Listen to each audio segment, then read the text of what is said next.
welcome to this episode of The Language I Love Is. The podcast that's all about languages, linguistics, and love is back after an unexpectedly long hiatus. While I remain completely committed to this show and I love making it, a changing career has left me with little to no time to spare recently. If you're curious to know what that has been, I've written about it all on my website.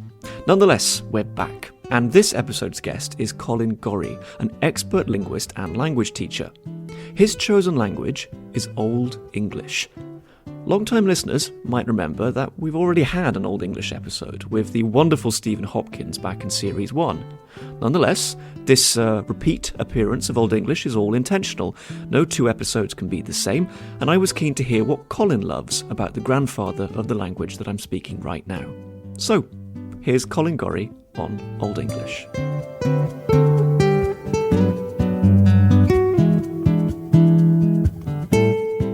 Beowulf madalode, barn edge thewis, ne sorga snotorguma, selre bithaiwham, that heis freund breke, thonne he fellamurne. Ure aichil shall ende je bidon, orde lives, virche se de mote, domes dade, that bith drichtguman unliviendum after selest.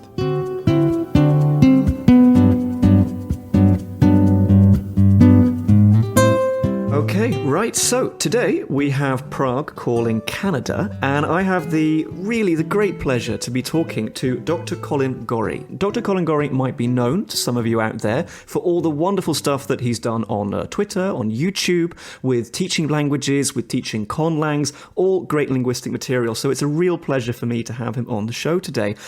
Colin, firstly, from me, thank you so much for coming on the show today. How are you? How is life in Canada and with your work at the moment? Oh, well, thank you, Danny. It's a pleasure to be here and talking to you. Life is good, I have to say. Life is good. Okay, fantastic. I'm very happy to hear this. We'll get into what exactly you do with linguistics in due course, but it's safe to say for the moment that you are a linguist. You completed your PhD in theoretical linguistics from the University of Arizona, whereas now you are back in Canada, right? You're there full time. That's right. Super. Okay. So really, at this juncture, we have the big question, the question that I really enjoy asking, as if we're in the same room or in the pub together. The question that I have to pose to you now is, Colin, what is a language that you love? Oh, it's tough to choose, Danny, but a language that I love is Old English. Old English. Now, obviously, I appreciate that you're a man of your talents. You know many languages. It is just a language I love, but I dare say it's the language that these days occupies the most of your time. Old English is a language that we have had on the show before, but that's okay. That was written into the very constitution of the show when I first came up with this format, 4 years ago now, which is that it's entirely possible to have repeat languages and repeat guests. I want to hear what you have to say about Old English. So, where to begin? Let's talk about the old in Old English. I think the English part is, well, hopefully quite comprehensible to the people listening at home, but what makes it Old English? Can you tell us a little bit about the time period of this language? Sure. So Old English, the temptation is often when we're thinking about Old English, we think about, things that happened 6 months ago on the internet are old. Movies that came out 10 years ago are old. So what does old mean in terms of a language? And for Old English, we are talking about the language as it was spoken, say, 900 years ago and further back. So roughly speaking, and periodization is always hard, but say from around 450 to 1100. Right, okay. Very, very nice time frame there. I think that's helpful. Could you give us a little bit of the insight into the thinking behind that time frame? Why do we propose those rough dates for bookending Old English? Right. So these are, as I want to make clear, very rough dates. As you say, it's not as if people went to bed one night speaking Old English, woke up the next morning and said, that Old English is kind of out of date. Let's go to Middle English. That's new, that's now, that's hip.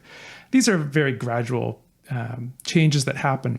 But the reason that we put in these dates, we're talking about the migration of Germanic peoples from the European continent to the island of Great Britain on the beginning hand, and on the other side, in the end of Old English, we talk about Old English transitioning into Middle English after the Norman conquest. So that's the year 1066, when the Normans came to England and caused a change in the social organization such that English was no longer as high prestige a language, and it was replaced in this regard by a form of French. And so this event and the aftermath and decades following, as people adjusted to the new state of affairs, marks the end of the Old English period. So winding back the clock then to those very, very earliest bits of English that we have, what do they look like? What are our first sources for Old English in terms of the materials, in terms of the documents themselves that we have? And would it be fair to say that to begin with, it is basically indistinguishable from what people are speaking on the continent, where these Germanic-speaking migrants have come from? Exactly. So in the very earliest days, I'll put it this way. What makes languages related is that the farther back you go, the more they start to resemble each other. And eventually you get back to a point where they're indistinguishable from one another. So this is largely the case before the speakers of what would become Old English migrated from the continent to Great Britain. And they would have been likely mutually intelligible with many of the other Germanic languages spoken, their neighbors, really, on the continent. When we get over to England, the first kind of literature we have, the very earliest stuff, is runic inscriptions. This is our very start of literacy in Old English. And these inscriptions are fairly short. They are not large texts. You don't have long epic poems written in these inscriptions. That kind of thing comes later. And so we've got this word Germanic, the word that you mentioned there. Germanic is not an unfamiliar language family to listeners of this podcast. We've had Old English previously in the show. We've had Old Saxon with Professor George Walkden. We've had Proto-Germanic, the ancestor of all the Germanic languages, with Joyn van Speek. But specifically in terms of Old English, could you give us a sense of, wherever you want to draw the line, what is distinctive about Old English, specifically when compared with the other Germanic languages of that period? What is it about Old English that turns it into English, something distinctive?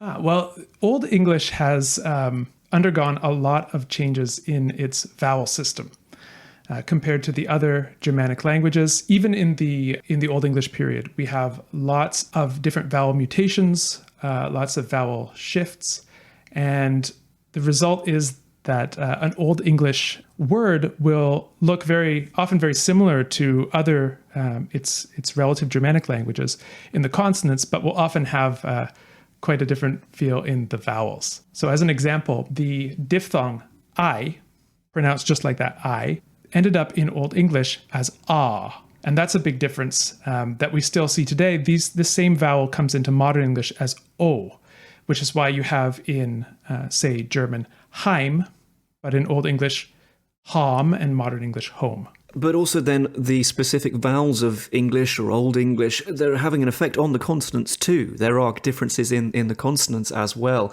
A clear sign, or for me at least, one of the clearest dividing lines is that English is really rich in ch, in the sound ch, when compared to, say, German, right? I mean, English has cheese and church, whereas German has Käse and Kirche. And I think in that case, German will preserve the original k sound that is going on there as well.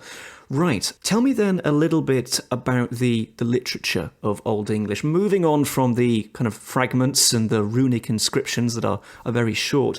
What are the first big texts that we start to see written in Old English, and who is writing them? Literacy in Old English came along with Christianity. So along with the conversion and along with monastic life, we start to see literacy in Old English using the Latin alphabet. This is where we start to see the longer kinds of texts. We see a variety of different things. We see both poetry and prose. We see religious and secular writing, but the home of literacy is with the church for the most part. And the way that these these texts come to us is through copying of manuscripts in monasteries. So there's always this tight link between Christianity and monastic life and literacy in Old English. And you say there then that there's this sort of almost an explosion of literacy written in Old English that happens with the arrival of Christianity, which brings with it the Latin alphabet as a sort of package deal. You get God and you get the alphabet as well. What do you make about Old English orthography, the spelling? Because modern English orthography does not have a great reputation for learners and for writers. What do you make of Old English orthography by comparison? I really love Old English orthography. It is much easier to get your head around than modern English orthography. But the one thing that makes it difficult is medieval scribal practice. And so I'll go into this in a little bit of detail because this is something that when I teach students Old English, I start them off with normalized orthography, which means that we adhere to the rather modern notion that words have spellings and that there is a spelling for a word that is correct and that you can uniquely more or less identify. But this wasn't the case in medieval scribal practice. Instead, you would see people writing the word as it seemed to them that it would be pronounced. And this could be different in different contexts. This could be different from one place to another, from one time to another. And so you see a real profusion of different variant forms of words. Part of your job as a learner of Old English is to sort of be able to make your way through all of this variation and to understand what word is being written. As an example, you will very frequently see in a word like his, the word that becomes modern English his and has more or less the same meaning, is in a normalized Old English orthography written HIS, just like it is in modern English. But very frequently in actual text, you will see HYS. If you don't know about this interchange between I and Y that can happen, you may be stymied and go up into the dictionary and look HYS and you find nothing. And you think, oh, this Old English is just a terribly spelled language. The writing system's awful. But it's not so much that, it's that you have to get used to the medieval mindset of how writing is done. Once you have dealt with that, actually the writing system of Old English is a lot more predictable than the writing system of modern English in terms of the relationship between letter and sound. Does it give the impression then that Old English spelling is quite well thought out, that there were perhaps a handful of pioneers who really worked out, and they weren't bound by Latin spelling as modern English is quite so much? Does it give the impression that people are being quite innovative with their spelling during this period? There are some aspects that are quite innovative. In particular, the spelling of one diphthong, that's a sequence of two vowels sort of gliding smoothly into one another. And this is the diphthong that is spelled EA. So you'll see this in Old English all the time. It's very hard to read a sentence of Old English without encountering this diphthong. And it sounds like, or as best we can reconstruct, it sounded like ow, ow. So the two sounds of this diphthong, the two halves, are the sounds that otherwise in Old English are written AE as a ligature together, a, and ah, just the letter A. So if you were to write this sort of in the most straightforward way, as far as most modern people think of it, you would write it AEA, but that's not what Old English does. Old English will write this EA. And it becomes something that if you are reading Old English without training in Old English phonology, you may be tempted to pronounce that diphthong ea, as if it were composed of the two vowels e and a, spelled E and A in Old English. But instead, what it most likely was an ow. Whether that's because they didn't like writing three vowels in a row, A-E-A, or some other reason, this is an innovation that is very specific to Old English. Well, I suppose that, when so much time and effort goes into making the ink, making the parchment that you're writing on, you would like to maybe cut a few letters out. That's very interesting. How do we know that then? What's the thinking? Are there many people who work with the reconstruction of the sounds of Old English? Is this something that you're interested in yourself?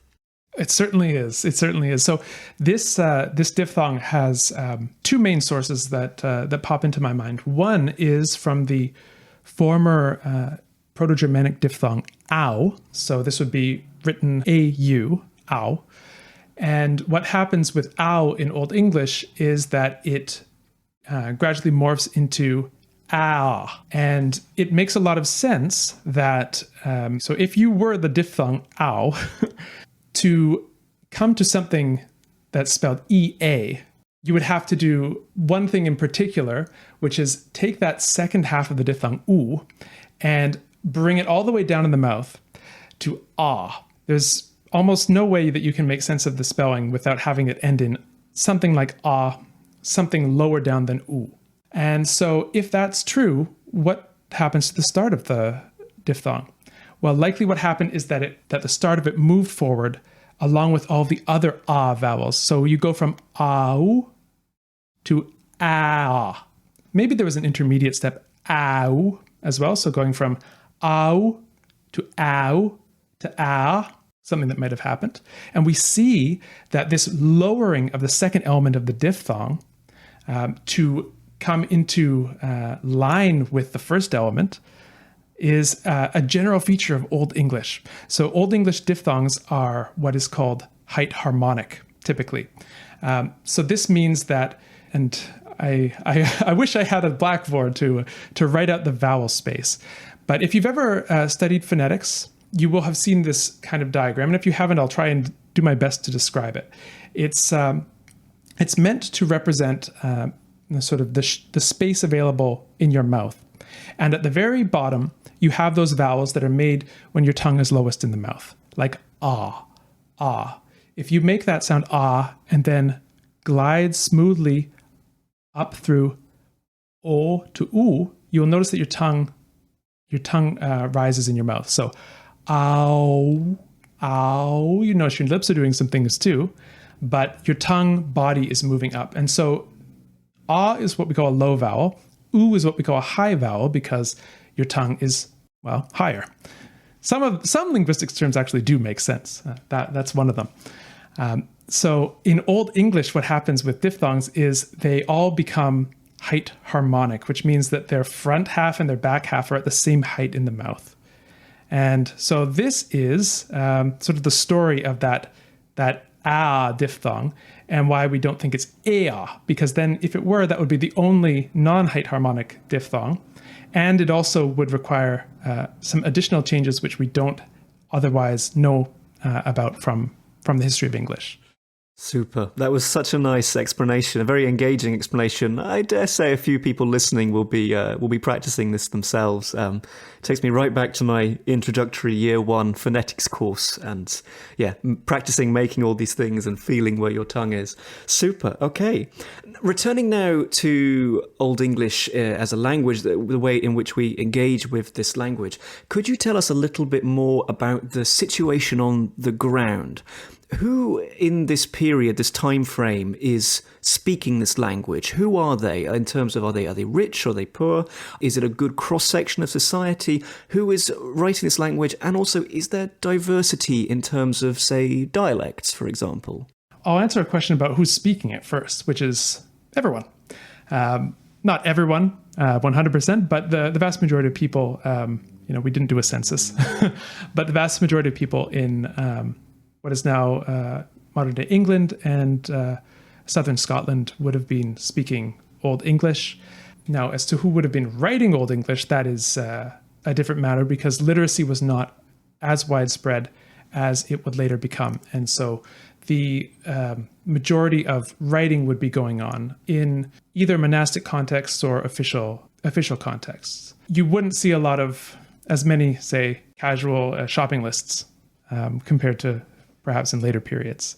But there was certainly diversity in terms of dialects.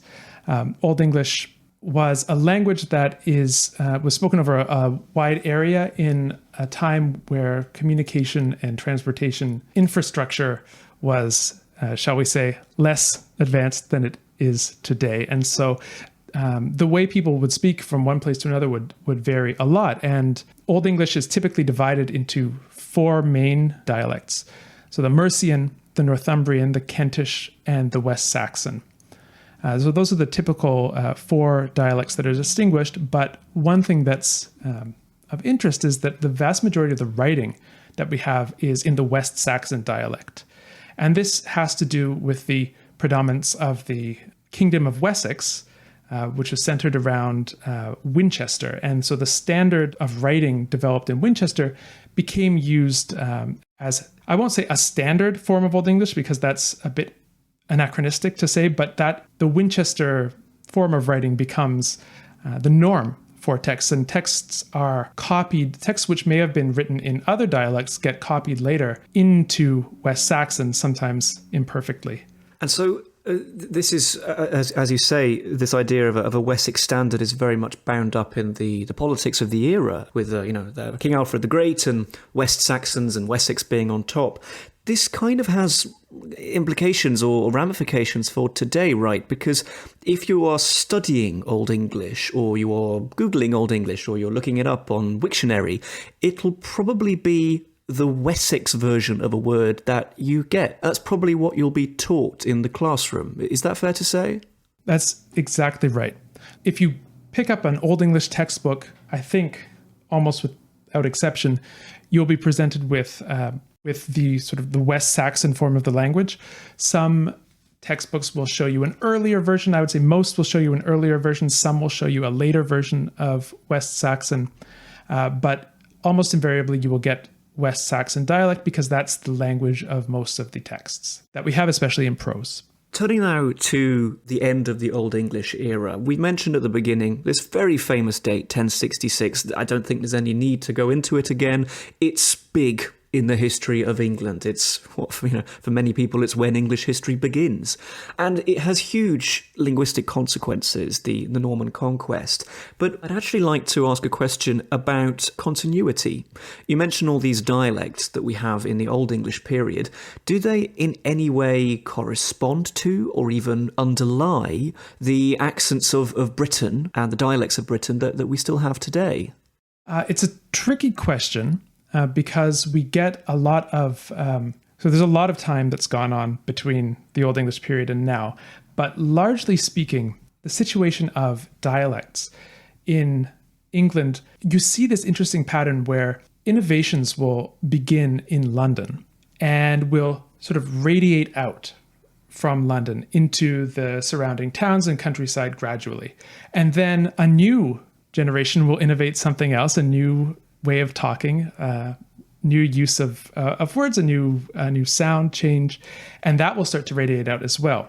So while there are perhaps some remnants of the Old English dialects in modern English, most of that has been changed, or there have been new layers put on top of it, so that there isn't a close correspondence between Old English dialects and modern English dialects. Instead, you have these innovations that are radiating out from London, and what you may have in one region is an innovation that came from London 200 years ago, which is no longer seen of as innovative there. But I will say, to caveat that, is that the Scots language does continue a lot of the characteristics of Northumbrian Old English. So one example of that would be, Danny, you mentioned the preponderance of ch sounds in Old English. So an example would be the word chiriche, which means church, and it is ancestral to our modern form of the word church. But in Scots, you get kirk with a k sound, and that is characteristic of that more northern form of Old English. That's a very fair point. It would have been remiss of me not to mention that Old English has more than one child, more than one offspring. There is indeed Scots, which I suppose, being north of the political border between England and Scotland, was in some ways sheltered, protected even from a lot of the linguistic changes that were radiating out of London, as you so nicely put it. I see. What would you say to people coming to Old English afresh? Let's imagine that this particular learner who's interested in this language, what's it like to look at Old English? Is it very different to modern English? It depends a lot on what you're looking at. So you can take isolated chunks of Old English and they will end up looking a lot like modern English. For example, you may look at a word spelled H-A-N-D and think, well, gosh, I think this means hand. And you would be correct. But then if you were to hear someone pronounce it, if we could have a time machine, you would more likely hear something like hond. So even in that very familiar, the orthography may be identical, the pronunciation may be very different, or it may have different nuances of meaning. So even where it seems it's closest, there are perhaps some caveats to that. But when you open up the question to longer stretches of text, you will very quickly see that there are big differences between Old English and modern English, and that it's not possible for a modern English speaker to read a text of any great length and understand it without coming to terms with the language, as we might say, of befriending the language and letting it into your life. In other words, spending the time to learn it. So what you're saying is that we need a teacher, or indeed a textbook, to help people on this journey. Sometimes in life, you need a guide. That's all I can say. Until the next section. Until the next section.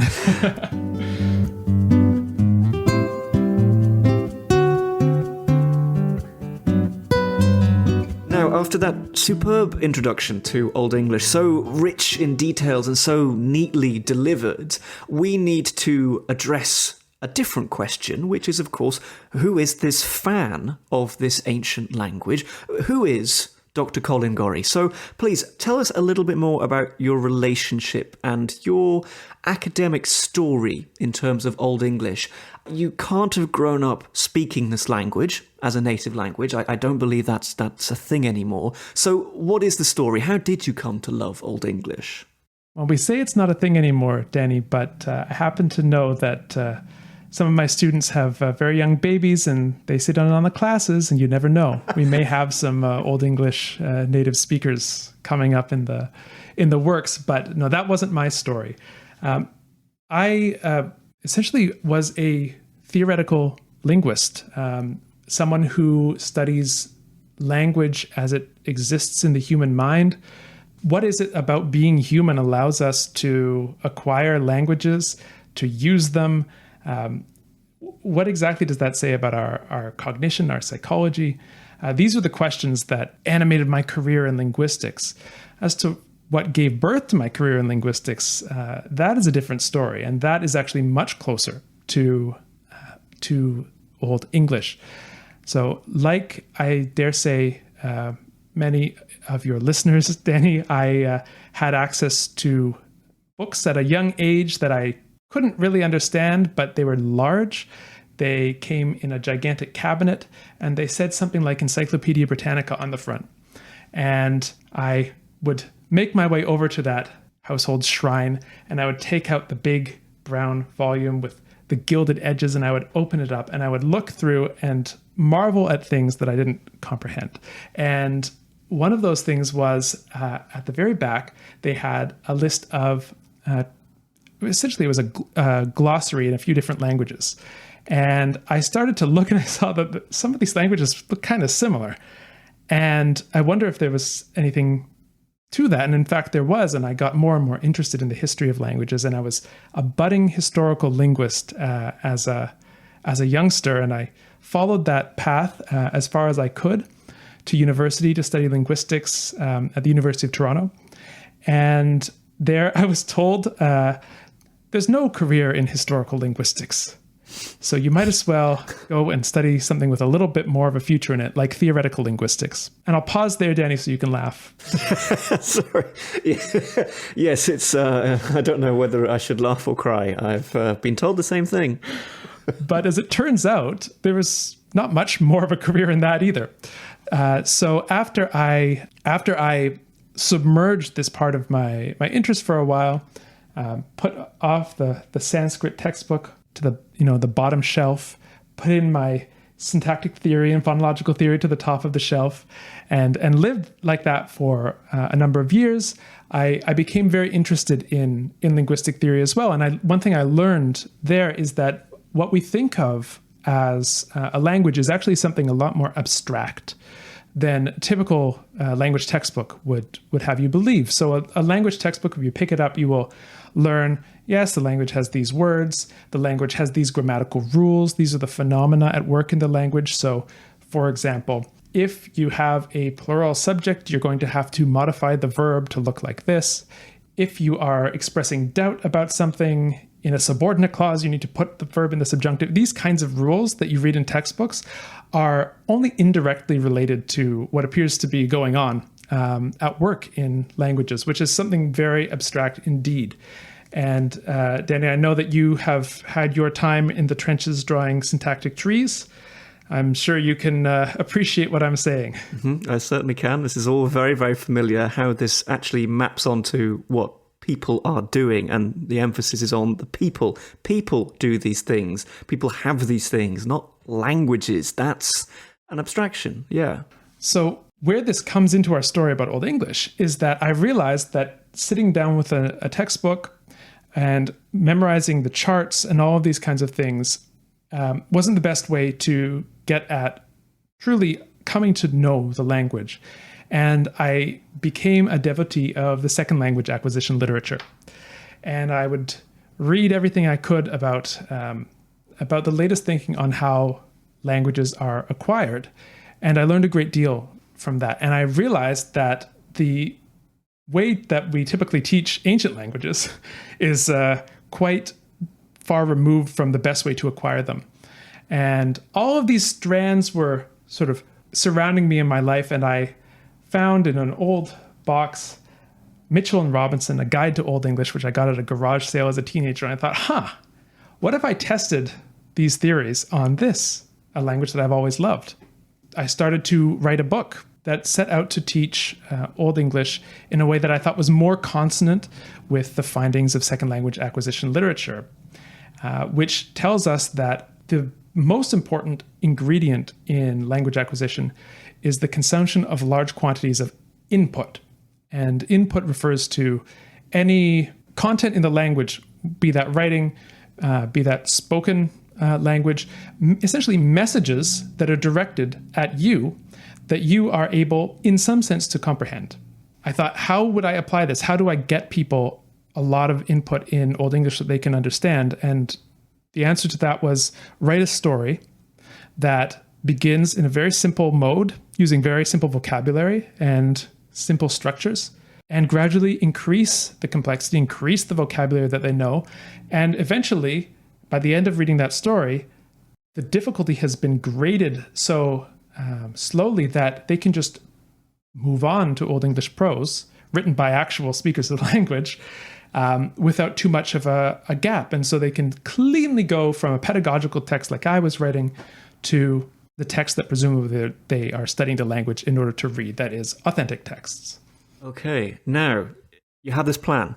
Everything is coming together very nicely. Tell us, this is your chance. I'm so excited to talk about this. Tell us, this is not just an abstract plan, right? You've actually done it. 2.5 years ago, I sat down and I wrote the first words of this story. And the story is a story about a lovable bear who is wandering around in the year 1000, somewhere near Winchester, actually. And he lives in a forest, and he wonders, there must be more to life than this. I'm a bear living alone in a forest. I don't have any friends. I go to the river to get some fish. I go to the berry bushes to get some berries. I may get some honey from the bees if they're not watching. But there must be more to life than this. And he sets off on an adventure. And the adventure takes him all the way through war, political intrigue, a religious education, epic battles on cliff sides. And it tells the story of a bear being introduced to the world of Old English literature, just as the students are being introduced to the world of Old English literature. And the bear's name is Oswald. And the book is called Oswald Bera. And I eventually finished it and now have been teaching with it for the last 2 years. I love it. I absolutely love it. I have to get my hands on a copy of this. I'm especially interested in how you managed to insert a bear into all these circumstances. I do feel that if a bear was present at, say, the court of King Canute or something around the year 1000, it might have been commented. So there is that element to it. And I say this because it will be possible to get my hands on a copy soon, right? Yes, we are in the very near future. We are going to be able to hold copies in our hands. Not quite ready yet, but it's going to be out before the end of 2024. Brilliant. Absolutely brilliant. And where will it be available? It is going to be available through the Ancient Language Institute. So ancientlanguage.com/Oswald Bera. And there's some Old English spelling there, so I'll spell it out. /OSWEALD-BERA. Incidentally, that EA diphthong is the same one I was mentioning before. Oh, yeah. Just to elaborate on that, the Ancient Language Institute, this is your main outlet at the moment. Could you tell the listeners about the amazing work that you do there, what you and the team do there? Yeah, so the Ancient Language Institute was founded on the question, what if we taught ancient languages like we know is best to teach modern languages? So centering lots of input, giving people the chance to speak and interact in these ancient languages, or medieval languages in the case of Old English. And we offer courses in Latin, Ancient Greek, Biblical Hebrew, and of course, Old English, and maybe some more in the future, who knows? But those four give us enough to do at the moment. Really, our goal is to take you from your first steps into the language through these very graded texts. So for Latin, the Lingua Latina per se illustrata series, which some of your listeners may have heard of, very much a spiritual ancestor, I suppose. What's the opposite of a spiritual successor? It was very much an inspiration for Oswald Bera, which tells a story about a Roman family in simple Latin and gradually increases in its complexity until you're ready to start reading, say, the Vulgate, at least. So we use texts like this in all four of our different programs. The Old English program and the Biblical Hebrew program have texts that were written by the instructors there. And the Ancient Greek and the Latin programs use sort of the best available resources for those languages, because those paths are a bit more well-trodden at this point. And adding Old English to the three older languages, that was your initiative, right? Yes, I was teaching Old English before I ended up meeting the team at the Ancient Language Institute. When our paths crossed, they said, well, it isn't ancient, but it's ancient enough. It's old. That's good enough. And so I ended up taking the Old English program that I was cobbling together on my own, and was able to benefit tremendously from the institutional support to make that happen. And now it's just past its second birthday in September.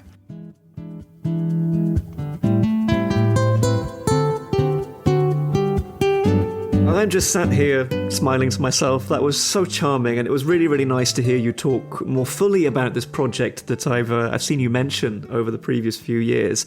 Let's dive back into your love specifically for Old English. What is it about this language that leads you to write a whole book, a pretty difficult to write book on this language, and share the love for it? Tell me something. What is one particular feature of this language that you love? What I find enchanting about Old English is not so much a particular grammatical feature or anything like that. What I find the most enchanting is the unique position that Old English holds for modern English speakers, which is this beguiling combination of the familiar and the foreign. It is simultaneously English and yet unlike any English that English speakers have spoken in their lives. And yet there are little fossils that remain. So I'll give you an example. There is a word in Old English which is weef, spelled W-I-F, with a long I. And this word means woman. If you're thinking, this sounds a little bit similar to the modern English word wife, you're correct. But the modern English word wife doesn't mean woman. It means a married woman. And yet, there are little fossils of the older usage. So, for example, old wives' tales. These are not exclusively the province of married women. The idea was that it was old women's tales. And so we see the older usage of the word wife, or Old English weef, in that sentence. And you can't shake a stick without coming across one of these things. I like that. I really like that. Yeah, it's sort of halfway between the familiar and the unfamiliar. And yeah, I've said this 1,000 times. I love those relics. I think that's a nice way of putting it. The relics, the things that endure from that period that we say, we write all the time, and we don't even think about. One which I don't know how you get into the topic with your students of Old English word order, but it's quite different to modern English. There are certain rules or constraints on where you can put the word that we don't have in modern English, but we sort of have them as relics. I'm thinking, for example, and yeah, I'm getting into syntax here, that's very on brand for me, but of, say, verb second, where the verb has to be the second thing, the second constituent of a clause, which is a rule that we've more or less lost in English, but we'll still say things like, not only do I, not only do I want to go.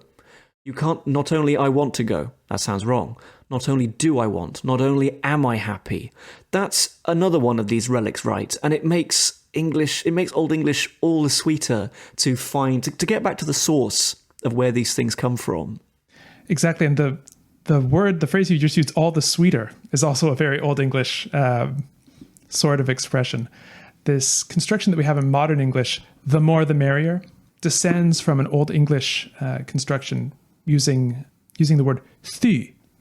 Thu is I may get a little technical to explain this, but I think it'll pay off. So thu is a demonstrative, which is a word like that, but it's in a form called the instrumental. And the instrumental is a form that you put an Old English word in when you want to express that something is being done by means of that. So I came by ship, that sort of thing. That would be instrumental in Old English.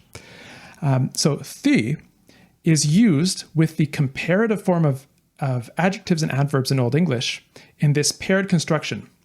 Thu plus comparative, thu plus comparative. And it means, well, as you increase one of those things, the other one will also increase. So the more, as you get more people, the merrier, the mirth increases. We maintain this in modern English, but instead of thu, we have the, which looks just like our definite article, the, but it descends from this instrumental demonstrative in Old English. And by learning Old English, you can unpack these things, these oddities of English. And again, if I can, throw in my personal experience of this, Old English in this exact regard unlocked Czech, which is a completely different language, but nonetheless in these exact constructions, Czech, I should say, a language that I've had to learn over the previous decade, it uses an instrumental. It's tím, which is it's a lot more obviously an instrumental. It wears its instrumental case on its sleeve, unlike English, which, as you say, we just use the more, the merrier. So, yeah, who says that Old English isn't practical? Exactly. And it's interesting that you should mention Czech, because Czech is, of course, not entirely unrelated to English. There's a distant connection there in that they are both, as I'm sure your listeners have heard before, Indo-European languages. And as I mentioned earlier, with related languages, the farther back you go, the more they all look like each other until they sort of go into one at that last point where they were all the same thing. So too is English more like all other Indo-European languages the farther back you go in English. So Old English allows you to have a point of departure to start to appreciate and learn the other Indo-European languages, in particular the older or more classical languages such as Latin or ancient Greek or classical Sanskrit or Vedic Sanskrit for that matter, or Gothic or Old Norse or the Old Church Slavonic, you could do whatever you want. Even Old Irish, Danny. Can you imagine? I can imagine, yeah. So it's so much more than just learning about the history of English. It's a launch pad for other languages. Yes, exactly. I have had students who have studied Latin or ancient Greek and come into Old English. And I've had students that have done the opposite. And the ones who've done the opposite tend to have a smoother path. That's not to say that the other way is bad. The other way is wonderful. But in a sense, you've learned a more distant language first. And so coming to Old English might feel like a little bit of a vacation for you. Whereas if you go in the opposite order, Old English first, you see a lot of concepts like case. I mentioned case, the instrumental case, which actually in the Old English period, it's on its way out. But these are ways that nouns change their form to express that noun's relationship to the rest of the sentence. So this is a concept that when students first encounter it, it can cause some heartache, some furrowed brows perhaps. But when you encounter it in Old English, it's in a much tamer form than when you encounter it in Latin or ancient Greek or Sanskrit or what have you. And so it's a nice place to be introduced to these typical grammatical features of Indo-European languages while having a big leg up in that your basic vocabulary is much more familiar than if you were, say, learning Old Irish or ancient Greek. This is turning into a superb advertisement for the Old English language.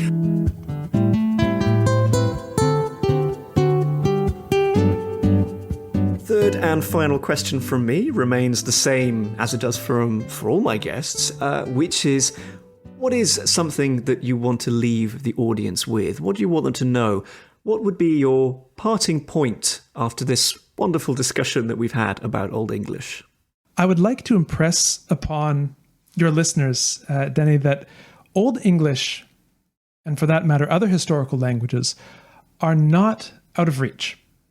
They are closer than you might think. If you adopt the methods that get you lots of exposure to the language, lots of input, especially if that is not extremely difficult, then the learning of these languages can be much faster than it typically is if you go through a traditional route of memorizing tables and doing laborious translations. Instead, try to come to the language on its own terms, read the text directly, and let those thousands of words, tens of thousands, hundreds of thousands of words pass into you and form the foundation for an instinctive knowledge of the language, which is going to be a lot more like what the speakers of this language had than a great knowledge about the language. You may be able to recite an entire verb paradigm, but when it comes to writing a sentence or asking a question or just picking up a text and reading it, that you may find that challenging. Whereas if you go in down this route where you get a lot of input and you've read for hours and hours and hours and hours, and you've read thousands and tens of thousands and hundreds of thousands of words, you're going to be able to take advantage of the same language acquisition processes, modulo perhaps some differences, as you had when you were acquiring your first language. The human mind is built to acquire languages. It's uniquely suited for the task. So all it needs, well, I won't say all it needs, but a large portion of what it needs is immense quantities of input. And so you can, if you're learning a language that has texts that are written by modern people, such as myself, or any of the other authors of Neo-Latin, Neo-Ancient Greek, and so forth, then you can get onto this track relatively quickly. If, however, you're learning a language that is that has fewer resources of this type, then you can still apply the same insight, but you have to sort of make that input on your own. And this is a steeper route up the mountain. What you can do is you can find the easiest text you can get a hold of, sit down and start reading through and focus on understanding all of the vocabulary. So the two great challenges of learning a language are, well, I'll just say there are two at least, grammar and vocabulary. But of the two, grammar's finite. There is an end to grammar, but there is virtually no end to vocabulary. And if you understand all of the vocabulary in a passage, it's a lot easier to get to sort of guess the grammar than it is the other way around. If you understand everything grammatically that's going on in a passage, but you don't know any of the words, well, you're not going to get very far. So focus on learning the vocabulary. You can make yourself little annotated versions of texts and then reread, and then reread, and then reread, and then reread. And gradually the pieces will start to fall into place. And it will take a lot less time than you perhaps may have feared. You will start to be able to read authentic texts, depending on the language, of course, but in, say, 1 to 3 years rather than perhaps never. And that is a great gift to be able to have some of your best friends be Plato and Virgil. It's truly a gift to be able to read their words, not through the mediation of a translator. Absolutely wonderful. That was, I'm just, as I said, I've sat here smiling, listening, because the enthusiasm and the expertise are just so palpable. Colin, thank you so much. That was wonderful. Could you remind the listeners, if they want to find out more, I dare say if they want to come support you or learn at your feet, where would you direct them to online? So the one place you can go is to ancientlanguage.com/Oswald Bera, and you can find out when the book is coming out there. You can also check me out on Substack, which is colingorrie.substack.com. And because, well, it's not Old English, but it's Scots, so I'll spell it COLINGORRIE.substack.com. I detail the sort of behind the scenes of how I wrote the book and sort of the linguistics behind the approach. And so I hope that I can run across some of your listeners there. I dare say you will. After that tour de force, Dr. Colin Gorrie, thank you so much. That was wonderful. My pleasure, Danny. Thank you so much for having me on.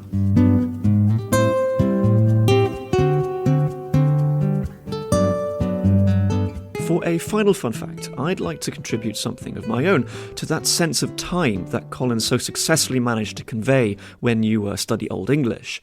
You see, there were patterns and word alternations in Old English that would have seemed pretty reasonable to speakers back then, but have since lost that reasonableness as the English language has developed further.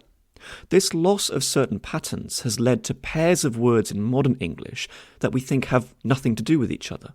For example, for Old English speakers, the verb for to boil or to cook was seoddan. It was not strange for them that its past participle, meaning cooked or boiled, was yesoddan. Yet the change between the two forms of that word was not a, shall we say, default pattern, and eventually the two forms became two separate words with different meanings, and so today we do not think of them as related or connected to each other. Seoddan became to seethe, while yesoddan gives us sodden.